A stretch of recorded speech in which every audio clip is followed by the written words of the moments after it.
Hey everyone, welcome to Financial Literacy for Strategic Business Owners. It is very, very good to see you. I am excited to see you today. Please let me know where you're at and what line of work that you're in. We're going to get right to it. You're here today because you want to be a little bit more fluent in your financial literacy and you are a strategic business owner. So that is what we're going to be focusing on. By the end of this webinar, you're going to have a basic understanding of financial statements in your business, even if you're not a numbers person. For those of you out there who are not identifying as a numbers person, go ahead and say, no, I'm not a numbers person. That's okay. You can put that in the chat. And if you are not a numbers person, that's okay, because this is not about numbers. Accounting, bookkeeping, it's not about numbers. It's about rules. And if you can understand the basics of very easy games like solitaire or checkers or Candyland, if you can play any of those games, you can understand what we're going to be talking about today, because it's about rules more than it is about numbers. So I don't want you feeling, maybe for some of you, you've got a little bit of a struggle. Hello, Grace. It is very good to see you from Birmingham in UK in a property business. Fantastic. It's very good to see you. So let's get into who this is going to be for. If you are frustrated by your lack of financial understanding, this is going to be for you. Or maybe you're already in business and you really don't know where your money is going, or you don't even know what questions to ask just because you're completely lost when it comes to finances. This is going to be for you. This is going to be it's going to be a very easy for you to understand. I have a degree in accounting. But the cool thing is, I was a horrible student in high school, okay? And because you're thinking, how does that make sense? Because I was a horrible student in high school, it took me a really long time to learn things, and I teach things in a very step-by-step manner. This is going to be very easy for you. So at the end of this, you're going to have a very good understanding of your finances. And again, the whole point of this is to be strategic in your understanding as a business owner. So really for you, this is going to be a different perspective for you. And what does it mean to be strategic? What does that even mean? Why do I want you to be strategic? Why do I want you to take that approach? From a strategic perspective, in order for you to be strategic, you have to have requisite knowledge, and you have to have a top-down approach, and you also have to have something that's known as systems thinking. Well, what is requisite knowledge? Requisite knowledge is just having a broad understanding of things. And for those of you who are already business owners, you probably have an ability to understand and comprehend multiple things going on within your business around the lead generation and marketing and networking and all these different things, not to mention the actual job that you do. So it's not to be an expert in every single area within business, but just have an understanding. And then, like I said, if you're already a business owner and you're here because you're trying to sharpen your sword, you likely have an appeal and understanding of requisite knowledge. For those of you who are wondering what is a top-down approach, really it's not that difficult to understand. It really is just about having a top-down perspective from a broad scope in business down to a narrow scope. And we're going to be talking about that and understanding more of a strategic approach from a top-down perspective, and also having a systems thinking approach. You might be thinking, what is systems thinking? Systems thinking is actually born of this guy who was a psychologist. He wasn't a psychologist, he was actually a biologist. But the psychology field also took this on to understand that if you adjust something over here, that it impacts something over here. And from a biology perspective, that makes sense, right? If you have an infection in your toe, you might end up getting a fever, right? Because the whole body, the whole system gets impacted. And that's what systems thinking is it's understanding the impacts and the interrelationship of what goes on in between all the individual components of your business. So this is the strategic perspectives we're going to be taking today, and I'm going to be adding to your requisite knowledge. I'm going to be showing you a couple of mechanisms which will take both a top-down approach and a systems thinking approach. This is going to be very easy for you. So let's get to the presentation contents, which is what we're going to look at first and foremost. We're going to take and look at the Viper framework, which really is going to address that top-down perspective from that strategic perspective, and looking and viewing both your life and your business from a top-down perspective. And then secondly, we're going to be looking at the 4 core functions, which is really about taking and looking at it from from the systems perspective, right? Of the systems going on between your lead generation, your sales, your operations, and your accounting, and the interrelationship between all four of those functions. And you might be thinking, well, what does all this have to do with the price of tomatoes if we're talking about finances? It has everything to do with it, right? It's part of the systems approach, right?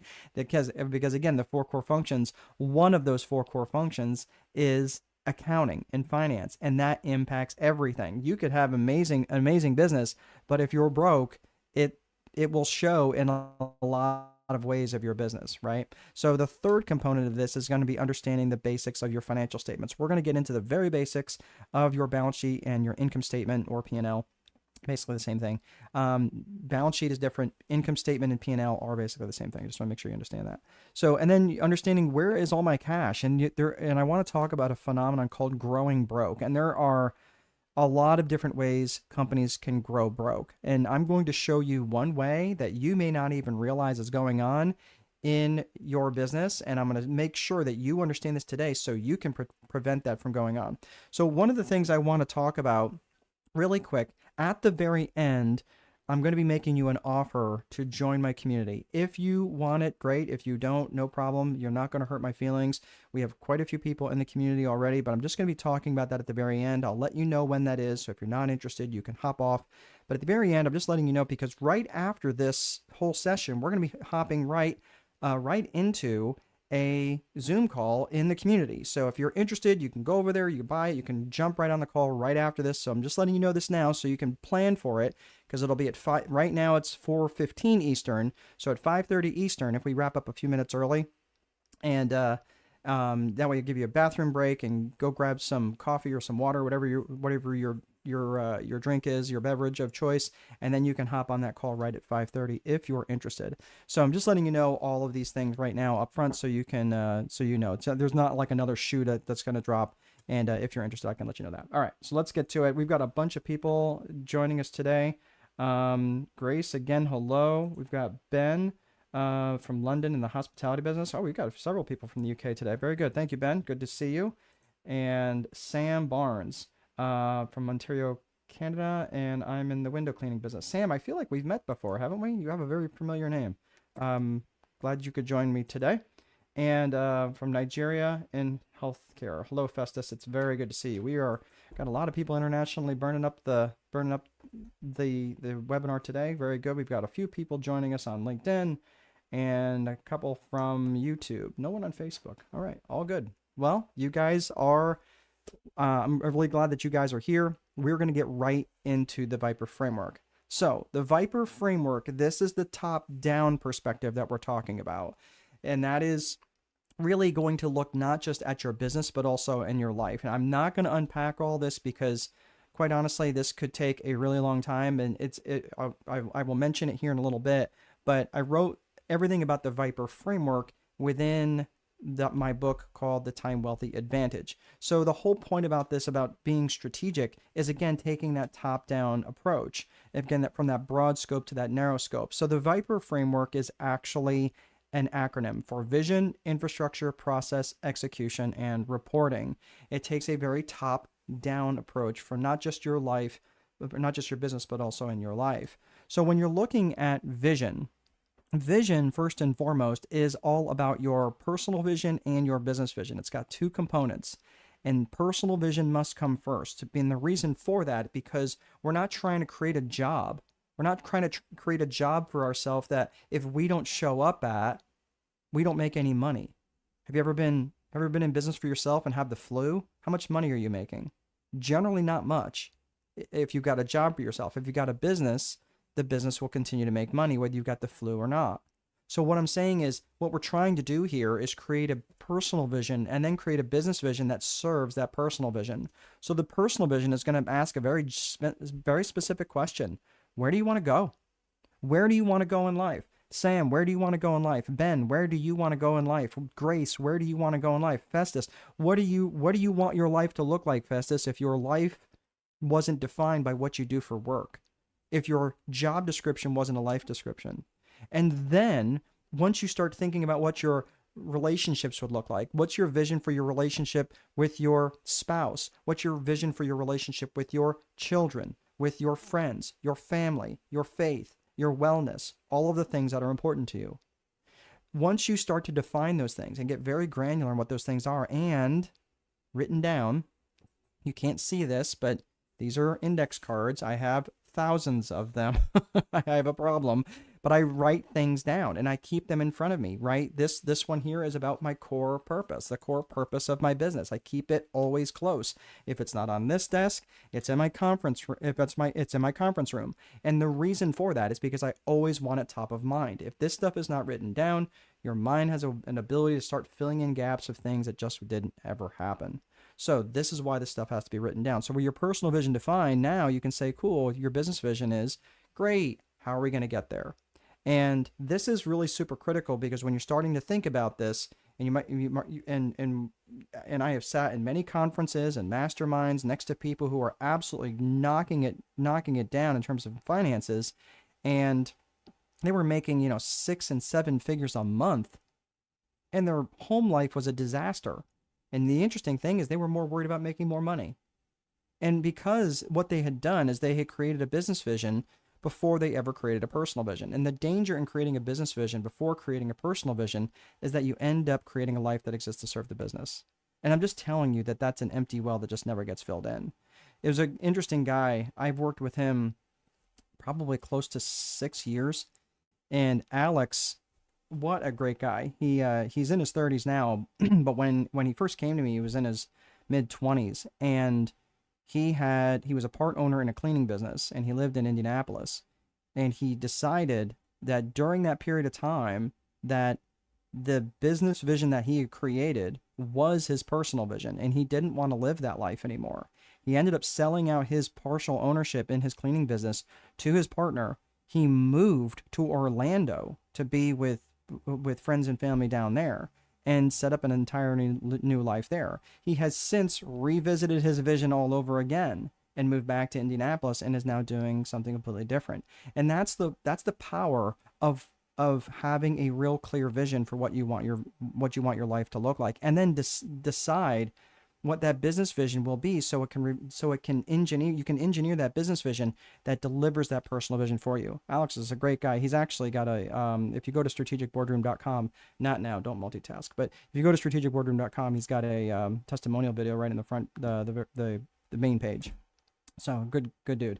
But the reason I'm telling you this is because, like, these books here, all of these books that I have written, I've written over the last 7-8 years. And this last book here, and I'm not, this is my last book. This is my last capstone book. It was my 4th book, and I've published 5 books last year. But the reason I'm telling you about this book is because, yes, this is all about the Viper framework, but I'm not saying it to impress you. I'm saying it to impress upon you that I have complete control over my calendar and complete control over my time in my business. I wouldn't be able to have done this probably 15 years ago. You know why? Because my phone would have been ringing off the hook, and I would have been having to take all sorts of time to tend to these very important phone calls rather than stay plugged in with you guys. So I do have complete control over my calendar, and you can't do that if you don't have a complete understanding top down of your business and making enough money so you can actually enjoy the time. You can actually enjoy the time that you're spending that money, or spending in your business, or doing it whatever you want, spending it living your vision. So again, there's no point in making piles of money if it takes all of your waking hours to do it.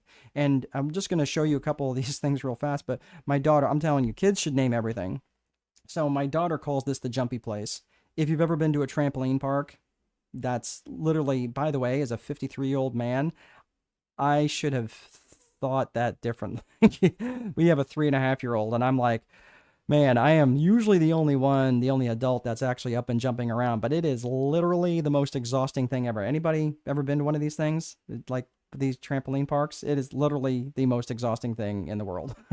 But again, we get to do that during the afternoon, or go on picnics, or this is called the game place, which is, yes, I know it's a bowling alley, but she calls it the game place because we go and play video games when they're there. But look, the whole point is I have control of my calendar where I can do the things that I want. So look, if you don't have a good strategy, if you don't have a good strategy, you get burned out by your work, and it's left leaving you uninspired. Hold on one second. if it's leaving you uninspired, sorry, my son needed something. um, the point is that if you're spending all of your waking hours doing all these things, and you're like left uninspired and burned out, and you're just, it's hard to think of your next moves when you're not rested. Or let's say that you're a couple that is in a business together. These sorts of things are really tricky, right? Like, because again, the date night that you guys set aside, the date night that you guys were looking forward to, becomes a board meeting where you just talk about work all the time. Ask me how I know. So I'm just saying, if these are the sorts of things that you're struggling with, again, all of understanding your finances from that top-down perspective is going to help. This is Brian and Kara, and they've got three kids, three young kids. I think Leo, is 9 now. But when they first came to me, they were actually expecting their youngest, and that's Andy Sue. But they have three kids, and they were under 5 years old, and they were very, very busy. And now they have all the time that they want. Brian has a coffee shop business, and they're now roasting coffee, and they're doing all these different things by applying all these different things within the Viper method. So when we're looking at business vision, so that is all about personal vision. We're going to put the fries in the bag on that. Let's talk about business vision and why this is important, why this is critical, because the financial piece is going to be directly tied to how clear these 3 C's of your business vision are. And you might be thinking, really, are they that important? I will tell you this. Whenever I get hired as a strategist, or whenever I get hired as a chief, or as a fractional CSO, a fractional CSO is someone who gets hired as a consultant but works as a chief strategic officer. So whatever that is, whenever I'm brought into a company, I'm looking at what's going on in the company through the lens of these 3 C's. I'm going to tell you what these 3 C's are here in just a second. But anytime I see some sort of dysfunction, where there is a lot of employee turnover, or maybe the company's not profitable, maybe they're having trouble attracting the right leads, maybe they're having trouble with customer turnover, okay, or all sorts of different things, or like I said, they're just not profitable. That's probably one of the bigger things. Is it always relates to one of these 3 C's, and these 3 C's are core purpose, core values, and client avatar. In other webinars, I usually go very granular on this and show you what this is. But I'm just going to give you the overview right now. The core purpose of the business is specifically what business that you're in and what problems you specifically solve. If you can't tell me specifically what problems that you specifically solve, that's going to be a problem. Because as a strategist, and most people think that I'm a business coach, and I understand that because I look like one and I sound like one. But as a strategist, I take a very top-down view, which many coaches don't do. I also take a very systemic view. I also look at things. My background is not only in accounting, but I'm going for my PhD in organizational psychology. I have a very unique set of skills designed to be a good strategist. My core purpose is really clear, and I'm able to articulate that to my clients. I know exactly what I'm able to help them with within the 4 core functions of business: lead gen, sales, operations, accounting. If they have trouble within those 4 core functions, I can help them. I'm like a mechanic, right? Think of like a mechanic where you bring your mechanic and he takes care of your passenger rated vehicles. Why is that important? Because understanding that you're going to take your vehicle, your passenger rated vehicle, to your local mechanic is incredibly important, right? And the reason for that is because they're going to go there, and you can take your car there, your passenger rated vehicle, to replace the belts, to do a tune-up, to do all sorts of different things. Replace headlights, tail lights, wiper blades, things like that. Rotate the tires. Will they work on your dump truck that's parked in your backyard? No. Will they work on your lawnmower that's parked in your backyard? No. They probably couldn't charge enough to make it worthwhile. Could they work on your transmission? Probably not, because transmissions are very specialized. You see, right? Your core purpose is where you start to get a little obnoxious about what you're not willing to do, but be very clear about what you are willing to do. That's your core purpose. Your core values are what the business stands for. It's what you stand for as a human being, and it's what your business stands for as a business. And you might be thinking, well, why does this all sounds kind of squishy, right? These soft skill things. Perhaps so. But I will tell you, the companies that have the defined set of core values, those companies that have a defined set of core values, and I'm able to ask five different people and get five very similar answers in terms of what the core values are within a company, I can tell you that's a company that has a very strong culture. And the reason why that matters is because a company culture and the company brand are inextricably linked. And the company culture is what's experienced by people inside the organization. The company brand is what's experienced by people outside the organization. So when you have those two things together, man, you are rocking and rolling. You've got happy people on the inside, and they are brand ambassadors for for your business, and they are out telling the world about how amazing your company is. So that's why in core values is so incredibly important. So we talk core purpose, we talk core values. Now let's talk client avatar. Client avatar is who specifically you're working for.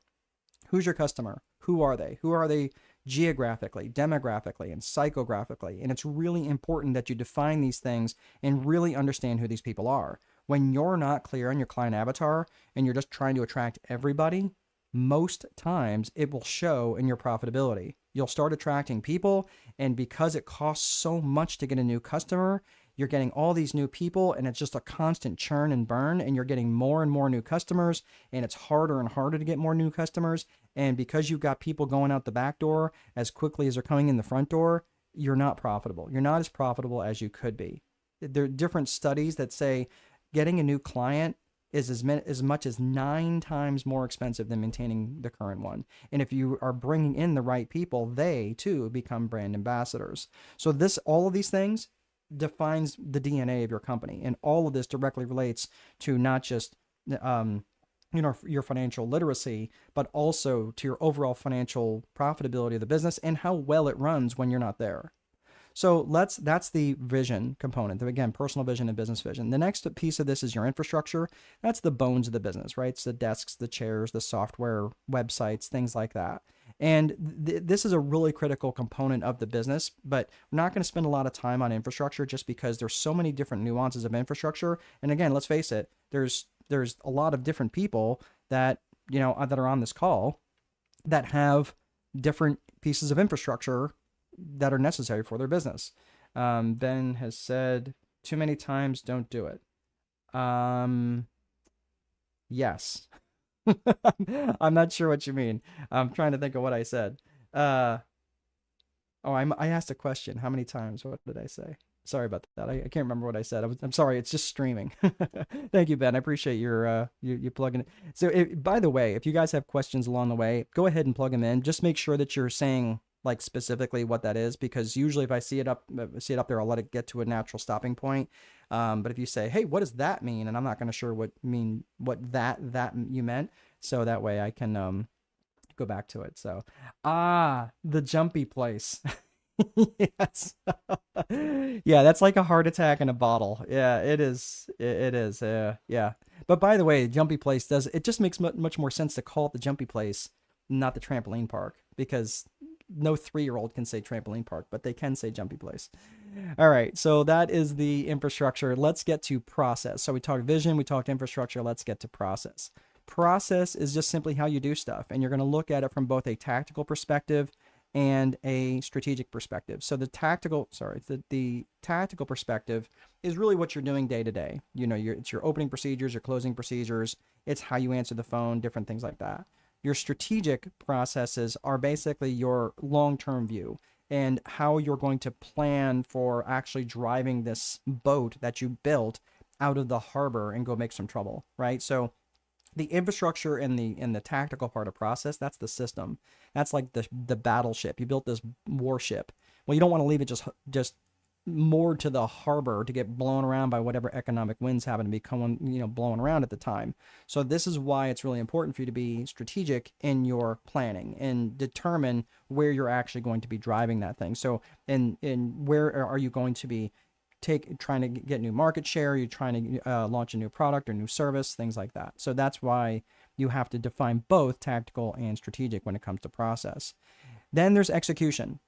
And the reason that execution even has a spot on the chart is not because it spells Viper so nice. It's because most plans fall apart in their execution.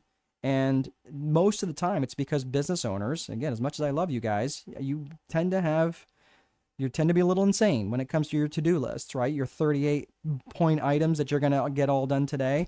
And the truth is it's just you have too many priorities. And when you have too many priorities, it has the same impact as having none. And that's why I would suggest for you guys to come down with a daily 5. And the daily 5 are up to 5 highly specific actions that you can take that are going to move the needle towards your vision or your strategic plan, one of the two.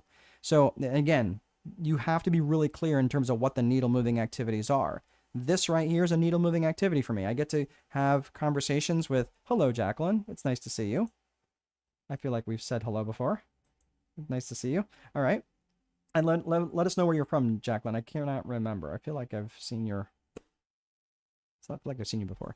Okay, so the daily 5, again, this is where you're getting really, really specific in terms of what it is that are going to be needle moving activities for you. Generally, it's going to be tied to lead generation, not always. But again, this right here, this webinar is one of my daily 5. And for me, really daily 3 works better. I can do 5, but I can't sustain 5 day after day. 3 I can do. And when I'm doing a daily 3, those items that I have, they better be really, truly hard needle moving activities. I spent 2 hours prior to today reviewing all of my notes and getting it honed and tweaking it a little bit and doing other things, preparing for this. And you're thinking, well, haven't you done this before? Yeah, I've done this particular one a lot. I've done strategic business growth multiplier quite a bit. I've done business plans 101 quite a few times. Every single time I review them because I want to make sure that this is delivered well. And that, again, are you a professional or are you not a professional? Are you just winging it? Because if you're a true professional, you're not going to wing it. And that's why you have to be really good and make sure that your execution, when it comes to execution, you are dialed in. So the last component of the Viper framework is your reporting. And reporting is just basically just noting what happened. And I do that through both lead metrics and lag metrics. Lead metrics are you're just measuring the actions and activities. And the lag metrics are the results of those actions and activities. So out of these two, which one of these two do you have more control over? Your lead metrics or your lag metrics? Obviously, your actions and activities, right? You have more control over those actions and activities than the results. I can't, oh, Jacqueline's from California. Really good. Glad you can join us, Jacqueline. I don't have any control over when Jacqueline showed up or how long she's going to stay. I do have direct control over my actions and activities that would have led her here, right? It's the same with all of you.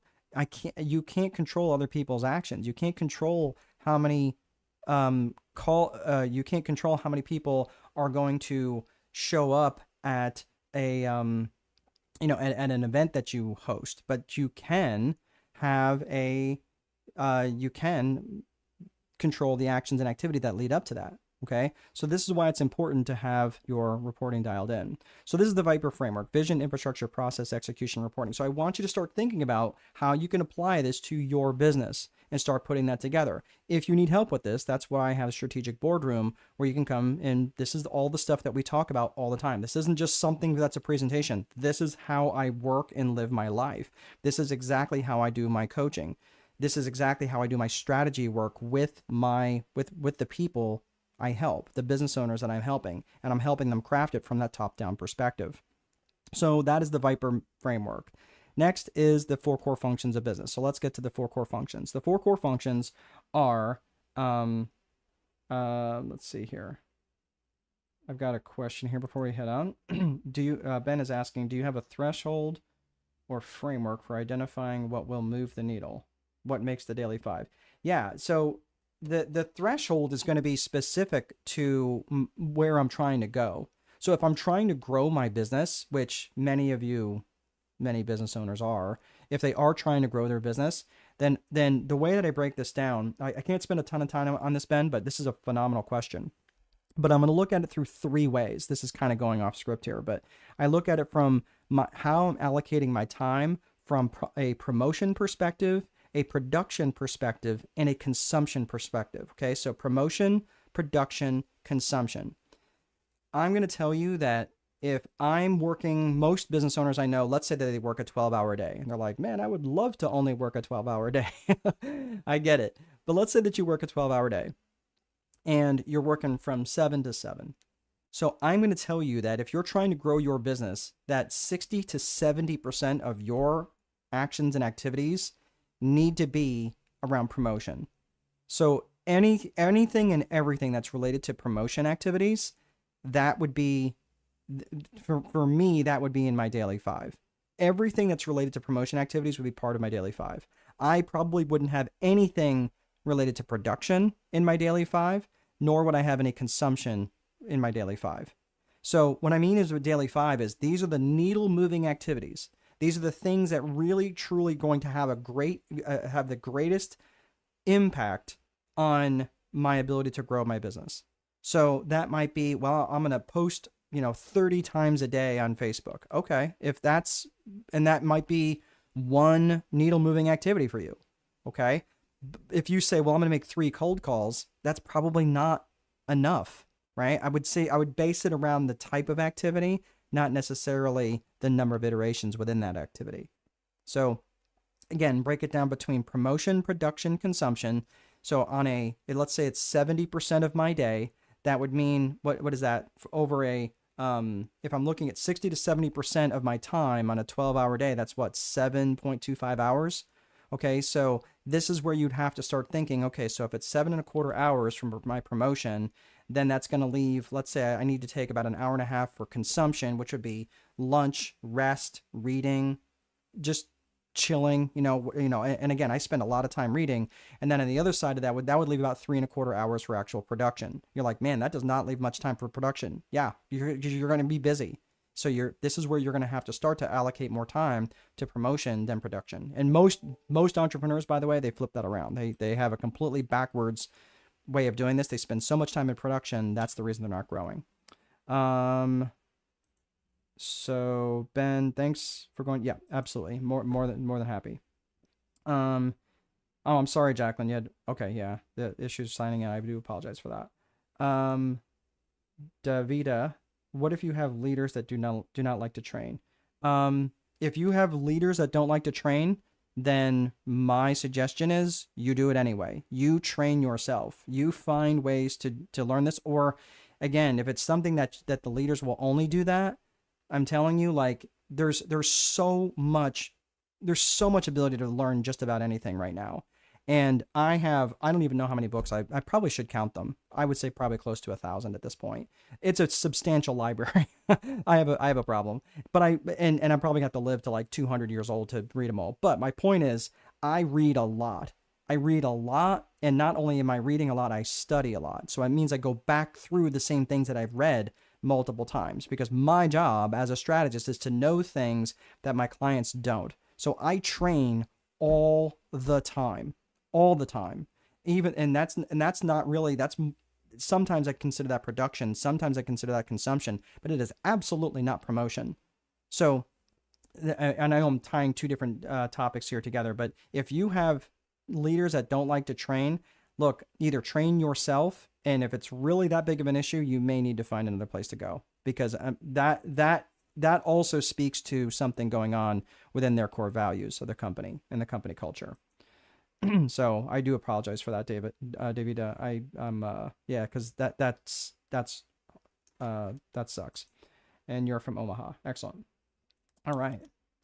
So the 4 core functions of business. Now, I just want you to understand this. So remember earlier on, we were taking that top-down approach, which is the Viper framework. Now we're taking that systems approach, okay, where we're going to be looking at the interrelationship. And this is where we're going to start to incorporate the things that we're learning today, which is around the whole financial literacy piece. So this is really important for you to understand these 4 core functions.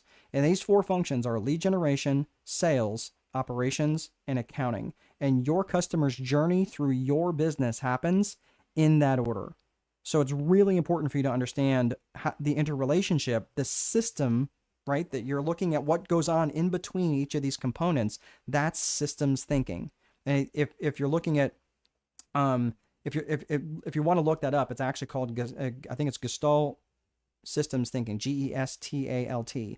Look at what that does, because really when you're looking at this, you actually start thinking, oh, that's the interrelationship between accounting and lead generation and sales and lead gen and sales and operations. You start thinking as a systems thinker. And that is going to help you be much more effective as a strategist. So when you're looking at the 4 core functions, look, everything has to lead back to your lead generation function. This is the oxygen for your business. If you don't have a good lead generation function, I'm telling you, you're going to struggle. Because the truth is this: you can have the most amazing product and the most amazing service. You can have the best, most efficient business overall. You can be an absolute paragon of truth and justice and virtue. Your sales technique is so completely dialed in that you could sell ice to Eskimos and voting booths to Castro, and you can still starve. There's just no way you can get around having an effective lead generation function, and your accounting function must support it. Meaning with money and time and resources and all the things. There's just no way of getting around it. And so many, I see, and again, I'm guilty of this because my accounting background, and accountants tend to be a little bit more on the conservative side. We would like try to hold the purse strings back and not fund certain things that were really important, that would really move the needle for what was going on in lead generation and sales. And that's a very backwards way to think, to handle things. Like, well, you go make the money and then we'll give you more, right? Like that's, sometimes when it comes to lead generation, you just have to experiment. There's no sure thing when it comes to lead generation. This is one of my clients. He was a past client now, but I worked with him for probably 5 years. And he was starting a fractional CFO business. He was a fractional chief financial officer. Companies would hire him in. And these were companies that we decided that were between 10 to $30 million in revenues. And these were smaller companies. I mean, that may sound like a lot, but they're actually small construction type companies. But when we got this figured out, and he's holding a check there, and I'm going to zoom in on that check so you can see that amount is $50,000. Once he defined his lead generation source, once he figured out where to find these people and he really got clear on his client avatar, within 6 weeks he signed 2 clients, one for $50,000 and one for $30,000. And that was one of the checks that he took a picture and sent. So I'm just telling you, look, you can never take your foot off the gas when it comes to lead generation. So when you're tying lead generation into sales, and then sales is just what continues the conversation that started by the lead gen, and then it goes, you understand that effective selling is about finding solutions. And the operations function, if you're going to get stuck, generally you're going to get stuck in the operation of the business, whatever it is. In the accounting, if you're going to struggle, if you're going to ignore something, generally it's the accounting that gets ignored. So the accounting function, what does that do? Well, it collects the cheddar, right? It collects the money. And so many people, and I will tell you this, that they would take the approach of, wow, yeah, from when it comes to the accounting, they would say, well, I've got more money in my bank account this month than last month. I must be doing okay. And I'm telling you, like, I have a degree in accounting and I have said those exact things. Because if you don't have an accounting function, you do not have a business. Because the accounting function not only collects the money, it obviously pays the bills, which is also really important, and it tracks and measures everything that happened, and it also forecasts, budgets, and plans for what will happen. So you can be strategic. So you can plan for things that are really, really critical, okay? So when you're looking at the 4 core functions of business, again, start thinking about this. Are all of these things the same skill set? The lead gen, the sales, the operations, and the accounting. No, they're not the same skill set at all. That's why you need to bring in people that are in alignment with your core values. You need to have those core values defined. So when you are bringing these people in, you're not trying to do all 4 of these things. If you're a solopreneur, this is why you struggle, because you're trying to wear 4 different hats that are very hard to fit at any given time of the day. So those are the 4 core functions. Let's get to financial statements. And this is where we're going to really understand the balance sheet and income statement and the P&L. So when you're looking at your financial statements, there are 2 main financial statements that you need to understand, and that is the balance sheet and the income statement. If you ever hear of anybody calling it a P&L or a profit and loss, I'm letting you know, income statement, profit and loss, P&L, they are all the same exact thing. They are not any different. So I'm just telling you, the only difference is the vernacular. So balance sheet is one set of financial statements. The income statement, P&L, profit and loss is a separate set. So I'm just letting you know there is a difference between the 2. When you're looking at your balance sheet, there are 3 main components to a balance sheet. So this is where we're going to get into a little bit of the weeds on the financial statements. So again, I can't get into all the interrelationships between balance sheet and income statement, but for right now, again, this is just to get you a basic understanding of the rules. So when it comes to a balance sheet is basically for a snapshot in time. So in other words, if I took a picture of what my business looked like in the beginning of the day, and then at the end of the day, the balance sheet would change because I paid bills and took in money and did all sorts of different things, right? So the balance sheet would be different.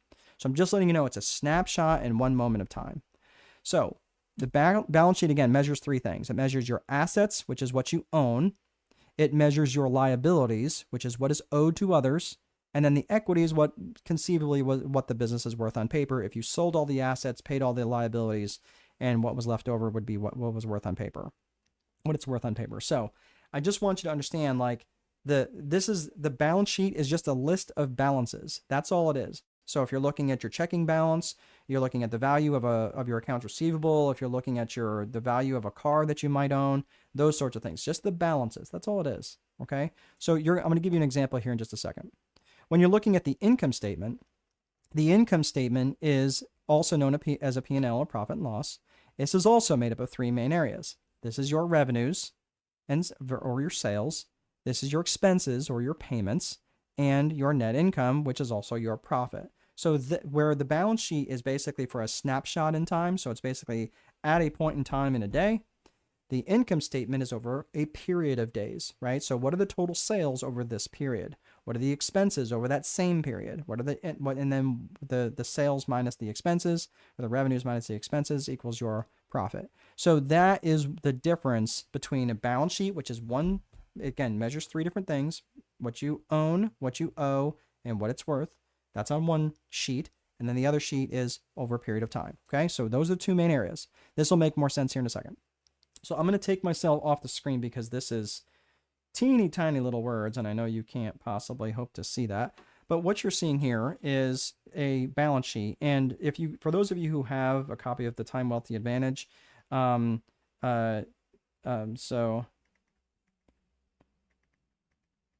one second, I'm trying to get a sip of water here.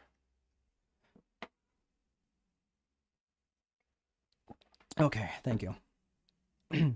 So what you're looking at here is a sample balance sheet, and that is, you've got the assets at the top of the balance sheet, you've got the liabilities in the center section, and then you've got the liabilities and the equity down at the bottom. So that is going to be really important. So it's important that you understand that it's laid out in this way. Assets are always at the top, liabilities are in the middle, and then the equity, assets minus liabilities, is the equity at the bottom. So let's go through this a little bit at a time. Let's look at the top section first, which is the assets. So everything here, for those of you who live outside the United States, and many of you know, I live in the Midwest in the United States, this follows something called GAAP. So this means that it follows generally accepted accounting principles. So you might be thinking, okay, what is GAAP? Well, if generally accepted accounting principles means that if you are international, or you have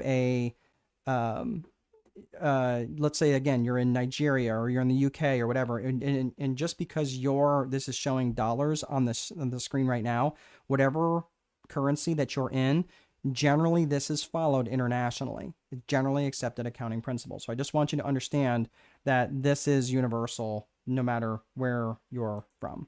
Okay, so that is the balance sheet, and the assets at the top. So what you're seeing here at the very top, again, is that if you've got cash in a checking account, that is the cash balance, which is $10,350.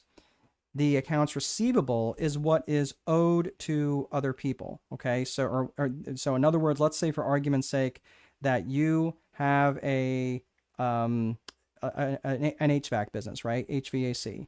So let's say for argument's sake that hold on one second. There we go. Sorry. Let's say for argument's sake that you have people that owe you money, and they owe you $101,000 and they haven't paid you yet. So you did it like a few minutes ago, and you just got done with the job, but they're not going to pay you for 30 days. That would wind up on your accounts receivable. That's all that is. It's just a balance of what people owe you and they haven't paid yet. So if you do only cash, you generally wouldn't have accounts receivable. Okay. Now let's look at the vehicle. So let's say that you have a 2019 van, Ford van. If that Ford van it's listed at $29,970. So that is actually listed at book value. So when you're looking at book value, now you might be thinking in the United States, it's like, okay, is that Kelley Blue Book value? No, that is not Kelley Blue Book value. That is not the value of the vehicle. That's actually, it's called book value, meaning what you purchased it for. So you might be thinking, well, what if I've owned it for 5 years? The thing's not worth $29,000. That would be something that you'd put on there called a contra asset, which would be accumulated depreciation. We're not getting into that right now. This is just a very basic balance sheet that I just want you to understand. So getting back down to this, so you've got the vehicle listed on there at the amount that you paid for it, and the same thing with real estate, which is $275,500. So you might notice that the order of this matters, right? So it's most liquid, the most convertible to cash at the top, and to least liquid, meaning the most difficult to convert to cash down at the bottom. So that is all of these things together. These are your total assets of $417,000. So that is the total balance sheet. Now let's look at the liabilities. That, when you're looking at the liabilities, again, you're looking at more short-term debt to long-term debt. Credit card balance, again, at the end of the month is $34,760. Accounts payable is what you owe to others. Okay, that's what you owe to other people. So let's say, for argument's sake, again, remember that you did that job for that client and they didn't pay you right away. Well, this is where maybe you buy supplies and you don't pay your vendor right away. So maybe you have copper or tubing or whatever else it is, and that is at the accounts payable. You pay you owe them $37,500. Okay, so that is accounts payable. So when you're looking, and that's what, so basically that's the amount that you would owe them. The Wells Fargo is who you owe for your van loan. So you owe $11,570 for the van, and then you have a real estate mortgage on that piece of that warehouse for $105,350. So you add up all the liabilities, which equals $189, and you subtract the total. If you go back to the balance sheet, if you subtract the total assets of $417 minus $189, you get the total equity of just under $228,000. Okay, so that is the basics of everything on the balance sheet. Okay, so if you've got any questions, go ahead and plug those in. But I just want to make sure that you understand this, because this measures a very, very specific thing. So that's going to be really important. And when you're going into the income statement, remember, the income statement is also known as your P&L. We're measuring revenues, expenses, and net income. So we're measuring different things here. The revenues, again, are over a period of time. Revenues at the top, expenses in the middle, net income at the bottom. Let's get into it. So the income statement at the top, generally those are broken out between different revenue streams. So let's say that you have product sales and service sales equaling total sales. So your product sales of 75 plus service sales of 39 equals 114 of total sales. You might notice the percentages off to the right. Those percentages are going to be really important later on, and that is known as the percentage of sales method. When you're breaking these things down, it makes it really easy for you to compare apples to apples, because what happens is, you might say, well, I really like to have my product sales at least over 60% of my total sales, because I know that my product sales have much higher margins, meaning I make a lot more money. I get to keep a lot more money for what I sell. So if that's the case, you might want to increase your product sales as much as possible. Well, if your total sales went to 150,000 at the next month, and your product sales went to 90,000, you'd be like, well, is that good or bad? I don't know. Well, now let's take a look. Let's do the math real quick. So let's say, what did I say? 90,000. So we're going to take 90,000 divided by 150. That's exactly 60%. So I actually had a decline from 65% this month to 60% of my revenues next month. You see what I'm saying? It's a really good way to compare apples to apples. Okay. So that is good. So I've got a question from Ben. How often would you tend to produce a balance sheet? In hospitality, those figures would change by the minute. Yes. In any business, it changes by the minute, right? So generally what you do is you line up the balance sheet with the income statement. So in other words, if the income statement is printed over the month's time, once the bank accounts and everything was reconciled, meaning that there's nothing on the balance sheet that doesn't belong there, like there's no wonkiness or someone didn't fat finger a number or something like that, everything's been reconciled, and that's what your bookkeeper does, or that's what your accountant does. Once they've been reconciled, then they will print off the balance sheet at the end of the month. So here we are sitting at the end of the month, and they would run an income statement for the month, and they would generally run it for the year to date. In this particular time, this is the last day of the month, which is also the last day of the quarter. So generally, you would want to run an income statement that would run for the quarter, the income statement, or for the end of the month once it's been reconciled, and then you would run a balance sheet for the last day of that month. Okay, so generally, again, let's say it's March 31st today, the balance sheet would be for March 31st, and the income statement would be from March 1st to March 31st, or January 1st through March 31st. Is that making sense?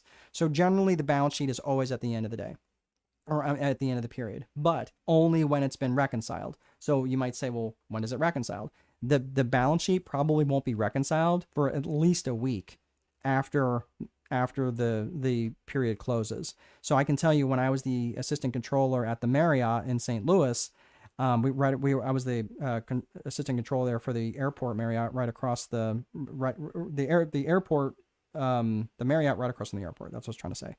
When I was there, it would take us probably a week or so to get everything reconciled once the month end closed. So it takes a little bit of time. So that's why I'm saying, because it takes time to reconcile things. So you won't be able to print it at the end of the day, because it won't make any sense, because there's certain things that need to be tidied up. All right. Really good question, Ben. Thank you.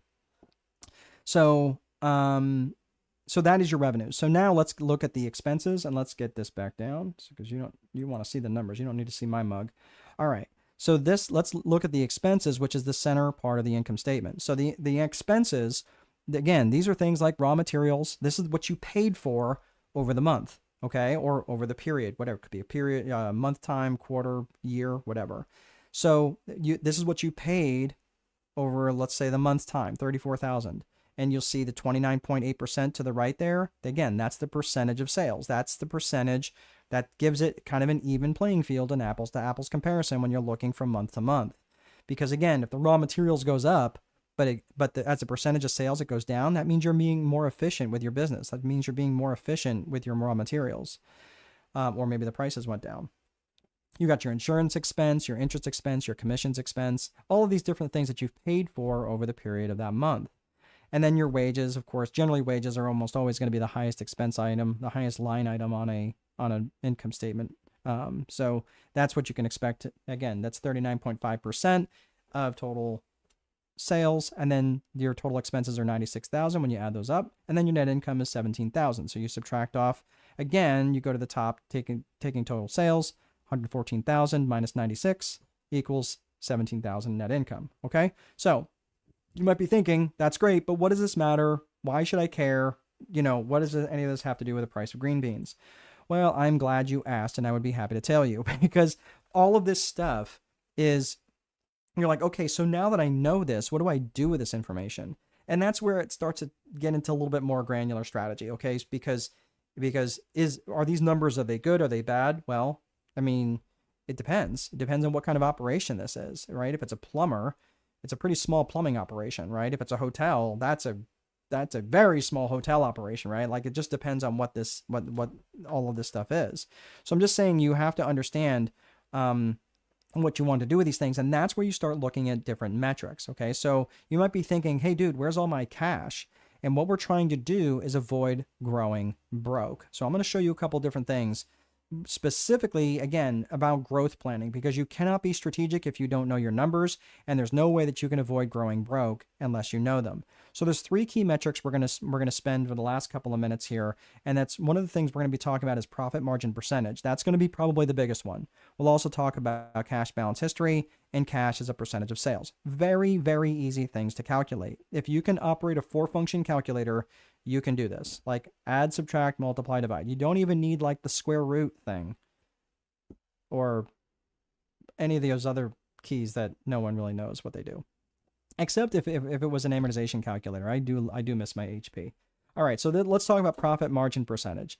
So when you're looking at profit margin percentage, again, I'm going to take myself down so you can see this. If you're looking at your revenue column or your income statement, right? And you're looking at that column on the right, remember, that is the percentage of sales. So if you're looking at the percentage of sales, when you're looking at that, you're going to you're going to be paying attention to those percentage of those percentage line items. So again, in that column there where it was like the revenues, again, that 65.8% of sales, the same type of thing, okay? But this time what we're going to do is right down the bottom right, you see that number where it says 15.5%? That is known as your profit margin percentage. And that is a very, very critical number, because when you're looking at that profit margin percentage and you're paying attention to that and not just the amount of dollars that you brought in, this is how you can prevent your company from growing broke. So let's take a quick look at this equation here, okay, or this scenario. Let's pretend that you have a business, it's a lemonade stand, and you have $10 in revenues during the month. You also have $8 worth of expenses during the month, and you have a net profit of $2 and a net profit margin percentage of 20%. Okay, 2 divided by 10 is 20%. So from here, let's pretend that your expenses go up $1.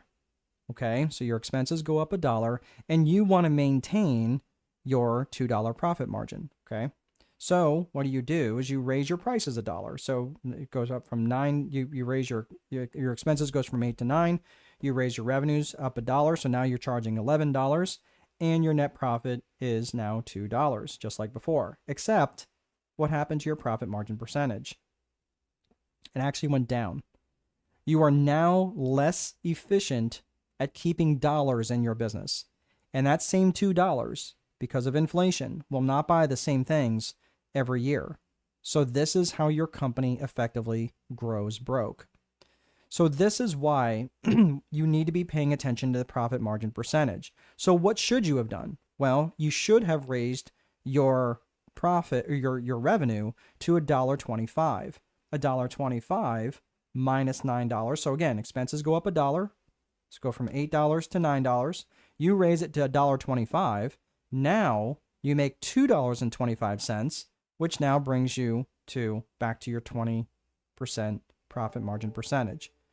This is also why when you do this, when companies, particularly stock, the stock market does pretty well during periods of inflation. Why is that? Because they're raising prices, and they're raising prices high enough to actually increase their profit dollars, not necessarily their profit margin percentage. So I'm just saying, you gotta pay attention to this. So that is the main thing there. So you're paying attention to your profit margin percentage. What are some other things that you could be doing? This is a little bit more basic. This is not just your profit margin percentage, but your cash balance history. So let's look at your cash balance history. Your cash balance history specifically is where you're tracking your cash. And I don't mean just checking your cash. I mean you're tracking your cash. In other words, at the end of each month, you are putting it and keeping it on a separate file or separate spreadsheet of what your cash balances are. Why is that important? Because what you measure is what expands. And people oftentimes, whenever I'm working with business owners particularly, they are always low on cash, always, because they're always spending. They always find something to spend it on. And I'm telling you, and this is something that I learned from the book Great by Choice by Jim Collins and Morton Hansen. And in that book, there were companies that they tracked over the course of 30 years. And these were companies that are extremely well known. Southwest Airlines, Microsoft, those of you who know Stryker, Amgen, Intel. These were companies that had really had massive amounts of growth over a period of 30 years. And one of the things that they paid attention to was the fact that those companies had 3 to 10 times more cash on their balance sheet than their industry counterparts. And it wasn't because they were already gigantic behemoths. This is when they were still back in startup phase. But they still, Bill Gates was obsessive about making sure that he protected his cash position within his business.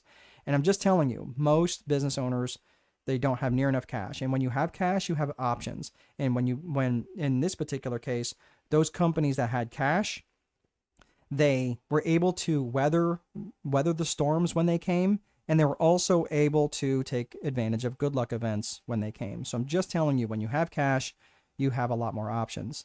So I always want to make sure that my cash is growing. Always want to make sure my cash is growing, specifically as it relates to my total assets. So the next thing I'm going to be tracking is cash as a percentage of sales. This one's a little bit trickier, not hard. Okay, we can do hard things. So I'm going to show you what this is. I'll take myself down again. You can see this, and this will be where we're going to put the fries in the bag after this is done. So what we're going to do is we're going to take two numbers, and we need two numbers here. Yeah, I get it, Ben. And that was me too for a long time. Let me make that point. I struggled in business. I can't even tell you, for the better part of almost 2 decades, because I was always in debt, out of debt, have some cash, lose my cash, back in debt. I get into that pay off debt cycle. I can't even tell you, dozens of times, until I really started focusing on my net cash, on my total cash. And I keep cash in lots of different buckets. Okay. Some of it in precious metals, some of it in crypto, but most of it is highly accessible for me, where I can access it very quickly if I need to, again, because that becomes my wealth insurance. I said that the right way. My wealth insurance policy, right? People have health insurance. This is your wealth insurance. This is your health insurance for your company. This is your wealth insurance for your balance sheet. Okay. Really, really good, Ben. Thanks for sharing that. So Grace is asking, I want to check where you would add tax. I'm trying to think of what context you mean. So if you're talking about like income taxes would come as part of the income statement. Okay. But generally that would go on after the fact. So if you're talking property taxes, sales taxes, anything like that, that would be an expense item.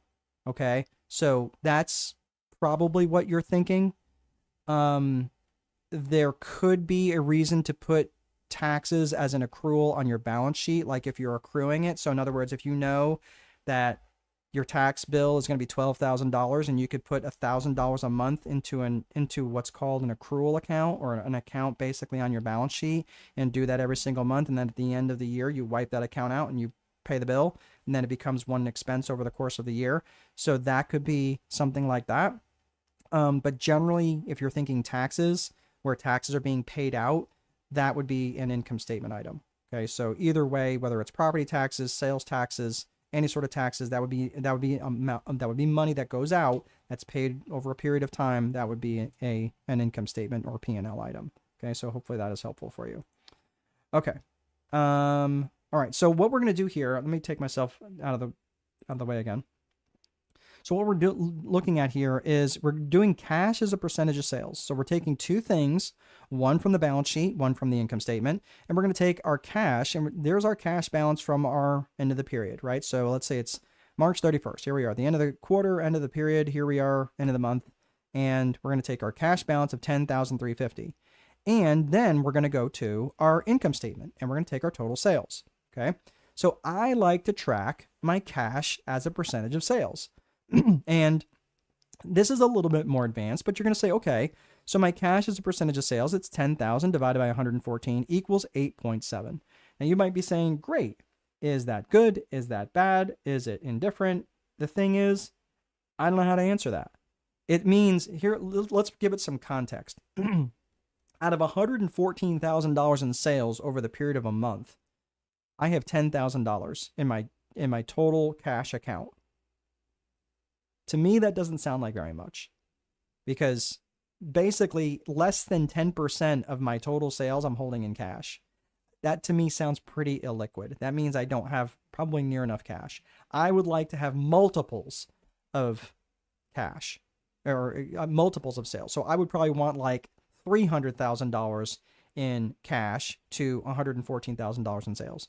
Again, depends on the industry. I'm just telling you, this to me sounds extremely lean. And they're probably growing broke. That's why their cash is so low.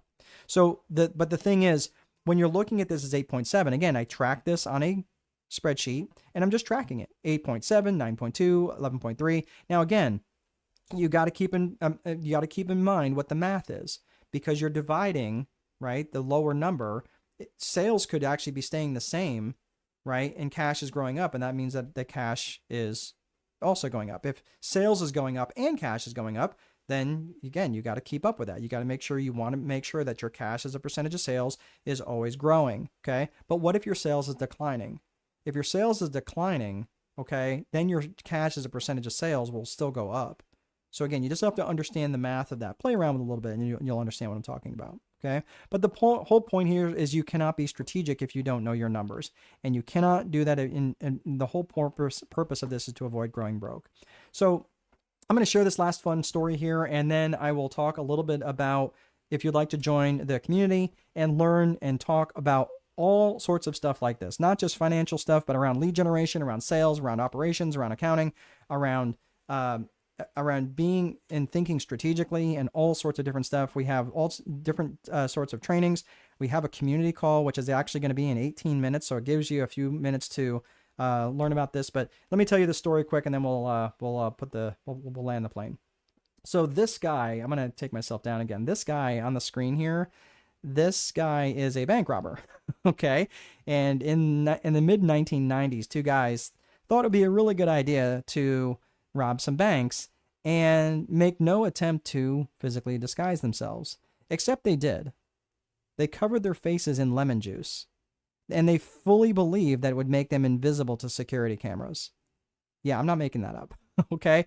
So these two, and of course they got caught within a few days, but these two researchers by the name of Dunning and Kruger, they looked into this and they really wanted to do a study on false confidence and how it plays a role for different people, not just obviously bank robbers, but everybody who has, like, when you start out on an endeavor, like how hard could it be, right? And everybody starts down on something down here at the bottom where they have very low confidence and they don't know very much. But when they start out on the endeavor, they start down that timeline and they're like, okay, how hard could it be? And their confidence is very, very high, very early on, until it gets to that peak of Mount Stupid.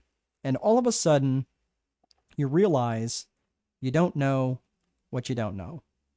And it crests very sharply, and down you go into the valley of despair. And this is where a lot of business owners, unfortunately, get stuck. And when they get stuck, they start getting they got a little bit of an education, but this is where a lot of times they stop and they get very distracted by shiny objects and they start wandering off into different directions. But if you keep at it, if you keep building your competence and you still keep working on things and you work up that slope of enlightenment, and eventually you'll get to that plateau of sustainability where you will start to get juice from the squeeze. And that's the whole thing around the Dunning-Kruger effect. But the whole point there is to have a support system. And that is what I'm offering here. So for those of you who'd like to hop off, there's not going to be any new material. If you'd like to just at least hear about the Strategic Boardroom, it's a school community, basically. And if you're not familiar with school, it has several different functions. It's got a community function, it's got a classroom function, and it's got a calendar function. So I'm going to show you those different things and show you what it actually looks like. And if it's a good fit for you, you can hop on there. Like I said, we've got a call we're going to be on in the next 15 minutes in the school community, and you're more than welcome to come in there. And that school community is for you to ask any sorts of questions. There's generally training topics. We talk about whatever it is that you want to talk about. Sometimes they're a little bit more directive, where we have certain things that are going on in the economy, certain things that are going on in the marketplace. Like right now, gold is going nuts. And how does that affect all of the precious metals that's going on, especially with copper, especially with what's going on with contractors and people like that. So, what you're seeing on the screen right now is actually the classroom function, and there's 90 days worth of coursework that you can work through to get a very dialed in personal vision and business vision timeline, working through your infrastructure pieces, all of the different functions. And this does it very much day by day. So it helps establish a routine for you, so you are working on your business and not always in your business. That's the whole point, right? So you can actually build something and not just create a job for yourself, but actually create something that is far more than just you going to work every single day. And if you don't go to work, you don't make money. So it goes through month 1, month 2, and month 3. If you see those other things down there at the bottom, that's additional courses down there, which brings you through the whole Viper framework. There's an advanced money and finance course that's in there.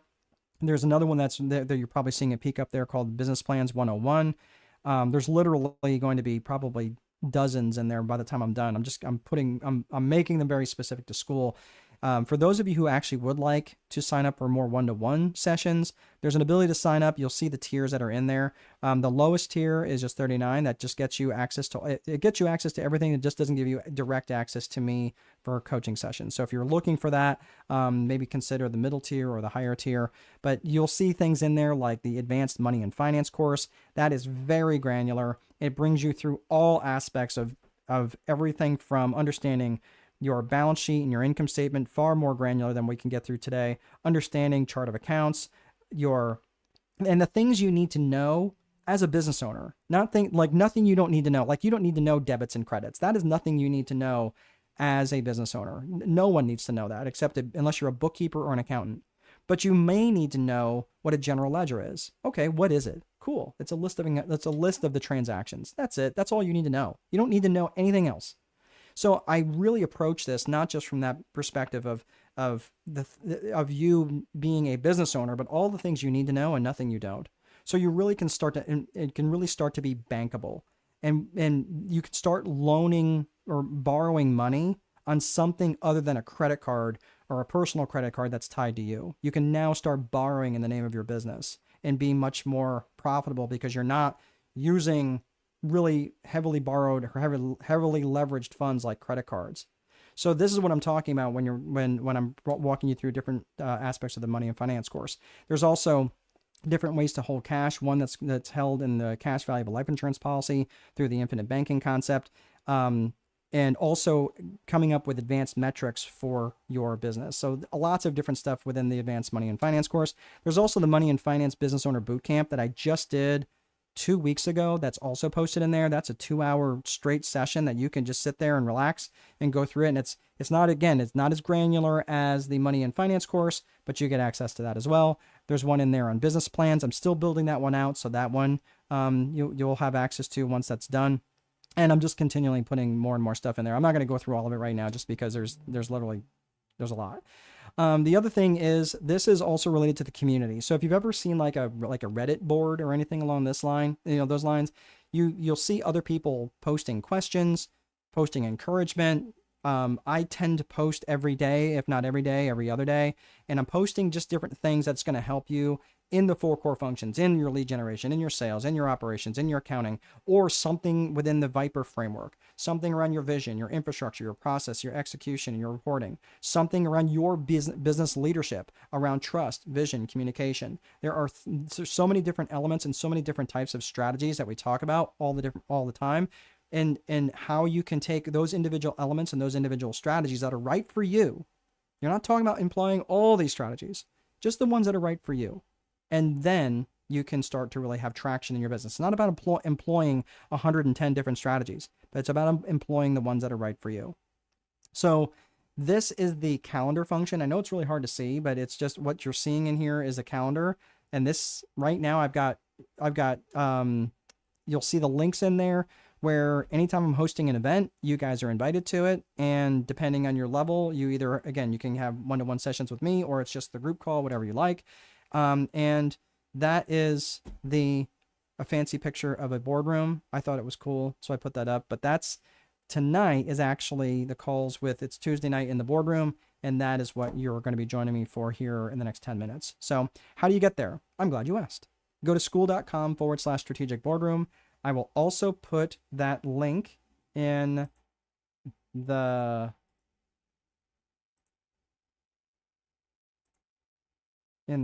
comments section. There we go. That's the word I was looking for. There you go. Okay. So if you guys are interested, head on over there right now. You'll pick whichever section you like. And here's the one thing I do want to make sure that you guys are aware of. If you're going to go there right now and you are going to buy it, I do offer a 90-day guarantee. If you get in there and you just decide that this is crap, or you just hate my face and you can't stand my voice after a while, within 90 days, I will give you every dollar back. I have no reason to keep any of your money. And I just want to make sure that you understand that that I do stand behind this, because I don't want people signing up for things that they feel it just wasn't worth their time or their money, their investment. So, got some questions here. So if you guys want to head over there and sign up for that now, I will see you in the session here. I got a question here, Jacqueline. Do you have cash out of the money you have at Bitcoin, or can you borrow off of it? You can borrow off of Bitcoin.